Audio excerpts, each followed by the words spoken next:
মৃত্যুর 3 দিন আগে মৃত ব্যক্তির মধ্যে 3টি আলামত প্রকাশ পায়। মানুষ যখন পৃথিবী ছেড়ে দুনিয়া থেকে চলে যাবে, কবরের যাত্রী হয়ে যাবে, চিরস্থায়ী জায়গাতে চলে যাবে, দুনিয়ার মায়া ত্যাগ করে ওই মুহূর্তে মানুষের ভিতরে 3টি সিমটম লক্ষ্য করা যায়।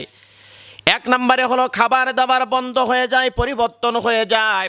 আগে কত খাবার খেত, অনেক খাবার খেত, মুখে অনেক রুচি ছিল, কিন্তু দেখা যায় মৃত্যুর আগ মুহূর্তে এসে মানুষটা যখন বুঝতে পারে আমি আর দুনিয়াতে বেঁচে থাকবো না, আস্তে আস্তে করে তার খাবারটা সংকীর্ণ হয়ে আসে।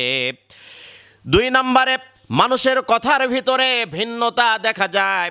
আগে জুড়ে কথা বলতো, দাপট দিয়ে কথা বলতো, অহংকার দিয়ে কথা বলতো, অহংকারের সাথে কথা বলতো, কিন্তু মানুষটা দেখছে দুনিয়ার মায়া ত্যাগ করে চলে যাব, মানুষের কথার ভয়েসটা আস্তে আস্তে নর্মাল হতে শুরু করে, এমনটা বলতে থাকে।